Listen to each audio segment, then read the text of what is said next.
আসসালামু আলাইকুম। কৃষি তথ্য সেবার পক্ষ থেকে আমি সাব্বির হোসেন আপনাদের জানাই আন্তরিক শুভেচ্ছা এবং স্বাগতম। ইতিমধ্যে আপনারা থাম্বনেল দেখে অবশ্যই বুঝতে পারছেন আজকে কি নিয়ে আলোচনা করব। আজকে আলোচনা করব কিভাবে মূলা চাষ করবেন এবং কোন বীজটা চাষ করলে সবচেয়ে বেশি চাষিরা অধিক লাভবান হবেন সেই নিয়ে আলোচনা করব। আর বাজারে কিছু মূলার বীজ আছে, সেই মূলার বীজগুলা ভালো মন্দ কিছু দিক তুলে ধরবো।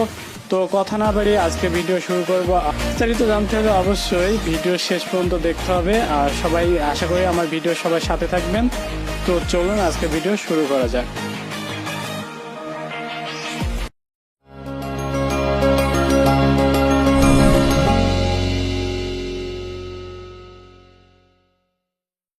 আপনার সামনে যে মূলার বীজটা দেখতে পাচ্ছেন এটা হচ্ছে ইস্পাহানির একটি মূলার বীজ। এটা হচ্ছে ইস্পাহানি হোয়াইট গোল্ড 40।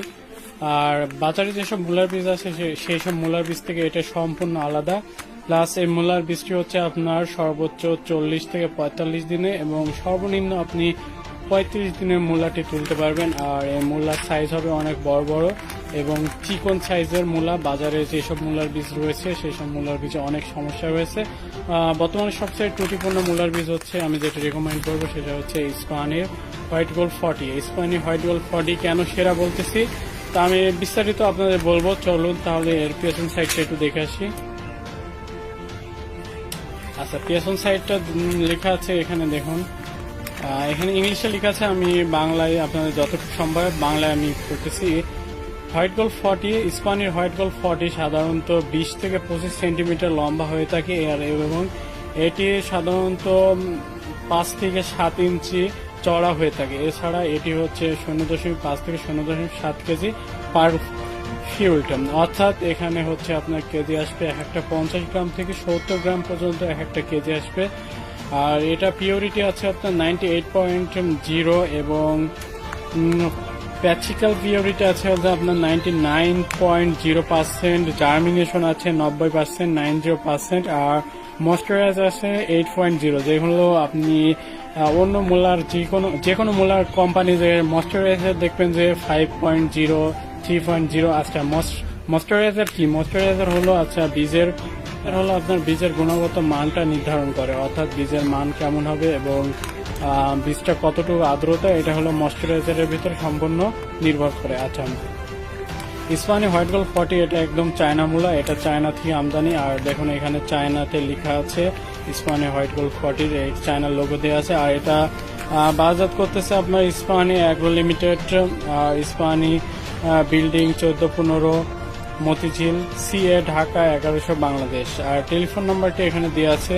আর প্রোডাক্ট কোয়ালিটি এখানে সবকিছু লেখা আছে। ইস্পাহানি হোয়াইট গোল্ড 40 চাষিদের ভিতরে ব্যাপক আলোড়ন সৃষ্টি করেছে, বিশেষ করে কুষ্টিয়া, মেহেরপুর, ঝিনাইদহ, খুলনা, কালীগঞ্জ, এছাড়া বিভিন্ন জায়গায় ইস্পাহানি হোয়াইট গোল্ড 40 মতো এত চাহিদা সম্পন্ন মূলা অন্য কোনো কোম্পানি তৈরি করতে পারেনি।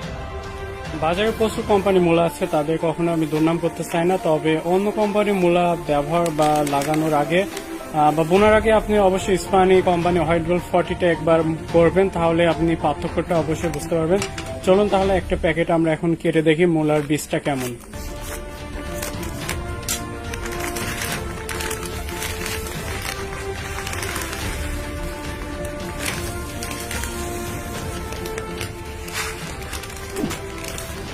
আচ্ছা, এখানে বীজটা দেখুন, এখানে বীজের ভিতরে কোনো ক্যাট অথবা যেটা বলেন কোনো দানা খোসা কিচ্ছু নেই। সব বীজগুলা দেখুন, সব বীজগুলো একই রকম।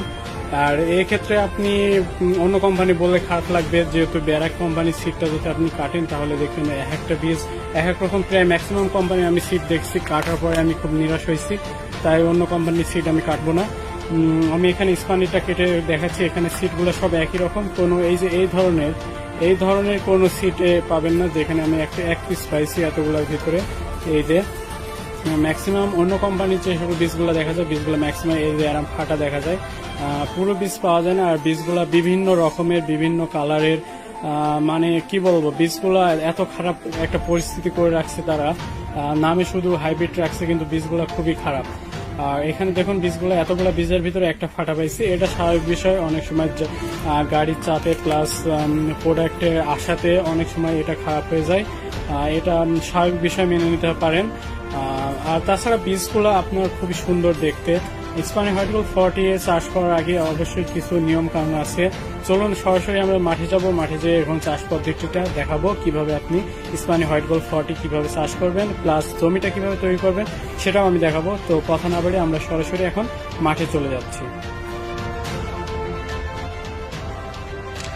মূলার জমি তৈরি করতে হলে অবশ্যই আপনাকে চাষ দিতে হবে 3 থেকে 4টা, যত অধিক পরিমাণ চাষ দিতে পারেন, না তাহলে অবশ্যই আরো ভালো হয়। আর মূলার জমিতে অবশ্যই সার প্রয়োগ, একবারই সার প্রয়োগ করা হয়, তাই সেক্ষেত্রে আমরা অবশ্যই খেয়াল রাখবো যেন সঠিক পরিমাণে আমরা সারটি প্রয়োগ করতেছি কিনা।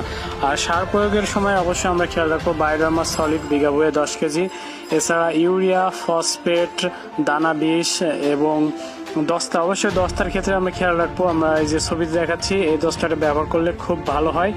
এই দুইটা দস্তার ভিতরে যে কোনো একটা ব্যবহার করতে পারেন। এবং আরও বরণ, অবশ্যই বরণটা খেয়াল রাখবেন। আমি যে প্যাকেটের বরণ দেখাচ্ছি এই প্যাকেটের বরণ দুইটা ভিতর যে কোনো একটা আপনি ব্যবহার করতে পারলে সবচেয়ে ভালো হয়। বিঘা ভুঁয়ে বরণ ব্যবহার করবেন 2 প্যাকেট, দস্তা ব্যবহার করবেন 2 প্যাকেট।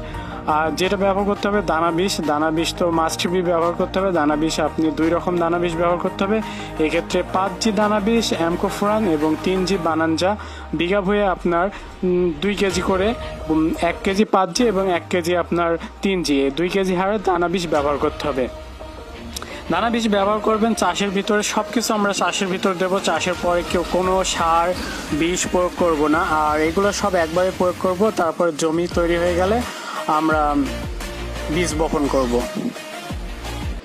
এখন যে কথাটি বলবো সে কথাটি হলো চাষিদের জন্য সতর্কবাণী, কারণ বর্তমানে বাজারে প্রচুর ইস্পাহানি নামধারী অনেক কোম্পানি এসেছে, তারা ভুয়া ইস্পাহানি হোয়াইট গোল্ড 40 বার করছে। তাই আপনার বীজ কেনার আগে অবশ্যই সতর্কমূলক থাকবেন এবং বীজটি কিনবেন অবশ্যই ইস্পাহানির অনুমোদিত ডিলার পয়েন্ট থেকে, কারণ অন্য দোকান থেকে কিনলে আপনারা অবশ্যই ঠকতে পারেন। তাই ইস্পাহানি বীজ কেনার আগে অবশ্যই সতর্ক থাকুন। আর এখন যে বীজগুলো ছবি দেখতে পাচ্ছেন সেই বীজগুলো কেনার আগে অবশ্যই ইস্পাহানি হোয়াইট গোল্ড 40 একবার হলেও ব্যবহার করবেন।